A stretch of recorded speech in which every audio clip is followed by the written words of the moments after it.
The Blackthorn territory stretched for miles beyond the stone walls of the packhouse, a land of dark pines and cold rivers where wolves had ruled for generations. At the center of it all stood Alpha King Draven, a man respected for his strength and feared for his silence.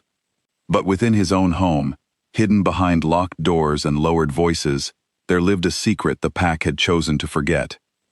His name was Kalen. He was 8 years old, thin from years of being overlooked, with quiet eyes that had learned not to expect kindness.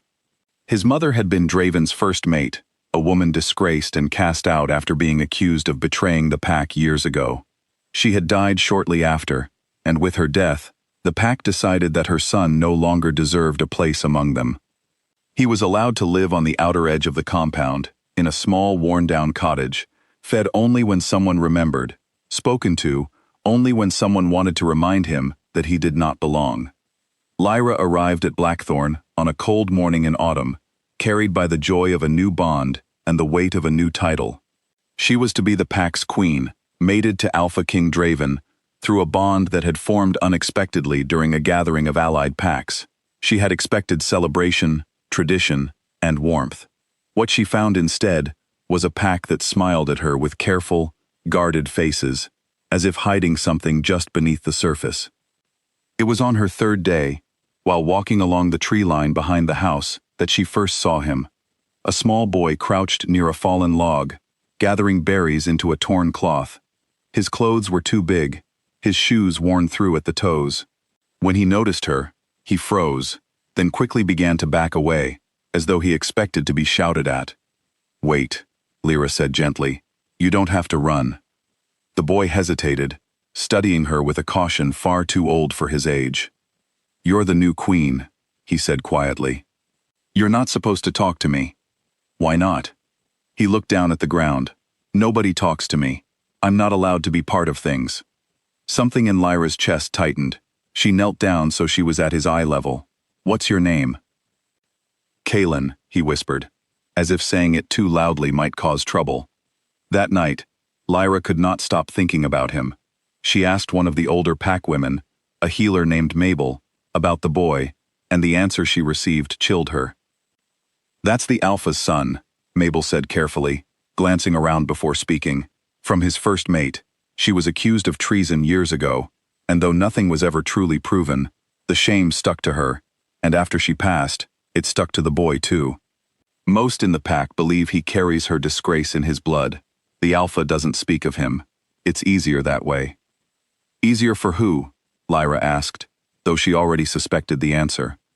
From that day, Lyra began visiting Kalen whenever she could slip away unnoticed. She brought him warm bread, a real blanket, and eventually, books, to help him learn to read, since no one had ever bothered to teach him. At first, he was distant, unsure why she cared, testing her patience to see if she too would eventually turn away like everyone else. But Lyra never did. She listened to him talk about small things, a bird he had seen, a story he had imagined, and slowly, the boy who had learned to expect nothing began to smile again. Word spread quickly, as it always does in a pack bound tightly by scent and instinct. Some of the warriors began to whisper. The pack elders exchanged troubled glances during meetings. It was one thing for the boy to exist quietly at the edge of the territory, forgotten and ignored. It was another thing entirely for the new queen to be seen caring for him, as though his mother's shame did not matter to her. Draven noticed too. He watched from a distance one afternoon as Lyra walked beside Kalen through the garden, laughing at something the boy had said. He did not approach. He did not speak of it. He simply turned and walked away, his jaw tight, his thoughts unreadable even to those who had known him for years. That night, Lyra confronted him. "You know I've been spending time with your son," she said, watching his face carefully. Draven's expression did not change. "I know. And you have nothing to say about it?" "What would you have me say?" "That he's your son. That he deserves to be treated like one. That he shouldn't have to live alone at the edge of the territory, like an outcast." Draven was quiet for a long moment. "It's complicated, Lyra." His mother is not him," Lyra interrupted, her voice firm but not unkind. "Whatever she did, whatever she was accused of, That boy was a baby when she died. He has done nothing wrong. And yet he's paying for a crime he doesn't even understand. Draven said nothing more that night, and Lyra realized, with a heavy heart, that his silence was not agreement, it was avoidance. He was an alpha king who could face down rival packs without flinching, yet he could not bring himself to face the pain buried in his own past. Despite his silence, Lyra continued caring for Kalen. She began teaching him alongside the other pack children, quietly insisting he be included in lessons held in the main hall. Some of the mothers protested. A few pulled their children aside, whispering that the disgraced boy should not sit among them. But Lyra held her ground, and slowly, a few of the children, too young to understand old grudges, began to accept him simply as a boy who liked stories and asking questions. The pack elders, however, grew increasingly uneasy.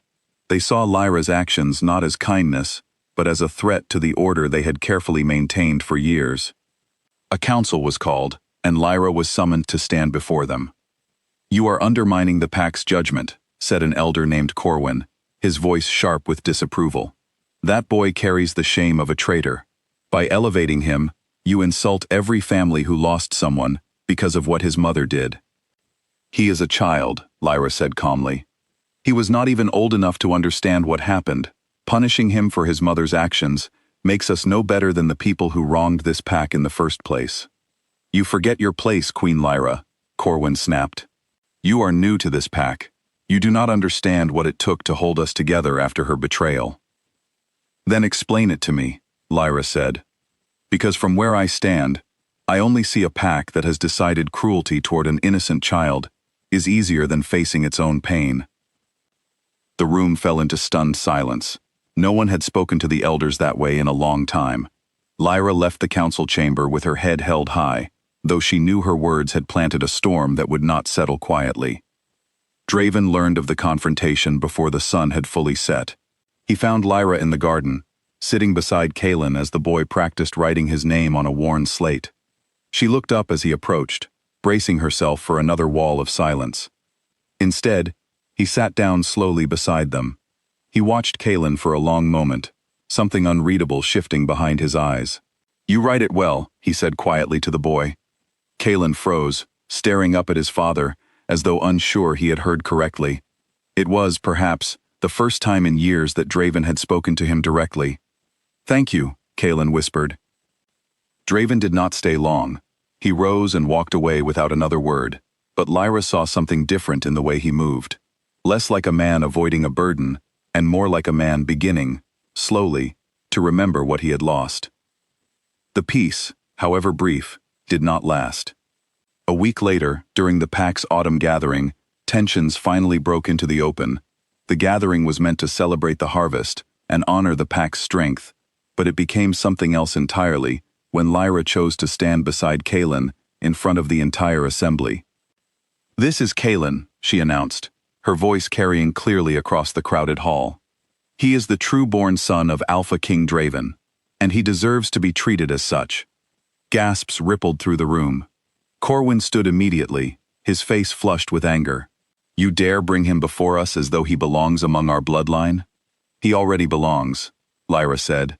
"He always has. This pack simply refused to see it." Voices rose in protest.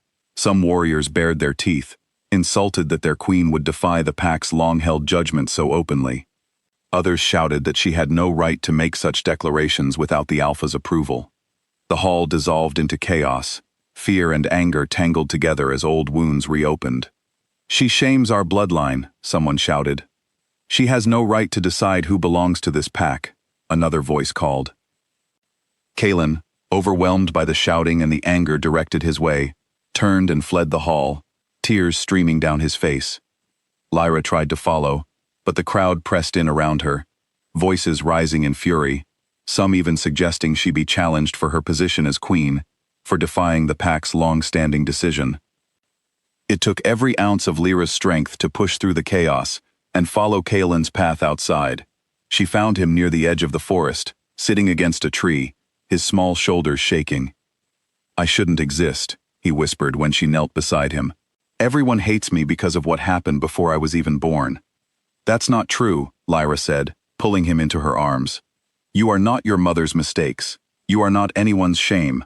You are a boy who deserves love, and I am not going to let this pack forget that ever again." Behind them, footsteps approached. Lyra turned, expecting more anger, but instead found Draven standing there, his expression heavy with something she had never seen in him before: regret. "I have been a coward," he said quietly, kneeling down so he was level with his son. "I let fear and grief keep me silent for far too long, and in doing so, I let this pack punish a child for a burden that was never his to carry." He turned back toward the hall, where the crowd had begun to gather at the entrance, watching the scene unfold. Draven rose to his full height, his voice carrying the authority of an alpha king who had finally chosen to reclaim what mattered most. "Kalen is my son," he announced, loud enough for the entire pack to hear. "He is my heir, and he will be treated with the respect owed to him. Any who challenge this, challenge me directly." The crowd fell silent. No one stepped forward. Corwin, who moments earlier had spoken with such certainty, lowered his eyes and said nothing at all. In the days that followed, the pack slowly began to shift. Some elders resigned quietly, unwilling to accept the change. Others, especially the younger members, welcomed it, relieved to finally be free of a grudge they had never fully understood in the first place. Kalen began attending lessons openly, no longer hiding at the edges of the room. Children who once avoided him started inviting him to play, curious about the boy their queen had fought so hard to protect. Draven too changed. He began spending time with his son each evening, slowly rebuilding a bond that years of silence had nearly destroyed. He was not perfect, and healing old wounds took time, but for the first time since his first mate's death, he allowed himself to be a father again. Lyra watched it all unfold with quiet pride, never seeking recognition for what she had done. She had not fought for a title or for power. She had simply refused to let an innocent child suffer for a past he had no part in creating. Months later, during the pack's winter gathering, Kalen stood beside his father and Lyra, no longer the forgotten boy at the edge of the territory, but a son finally welcomed home. The pack that had once turned against their queen for defending him now stood united behind them both, having learned, at last, that true strength was not found in punishment, but in the courage to protect those who could not protect themselves. And as the winter snow fell softly over Blackthorn territory, Lyra realized that she had not only saved a broken boy from a lifetime of loneliness, she had helped an entire pack remember what it truly meant to belong.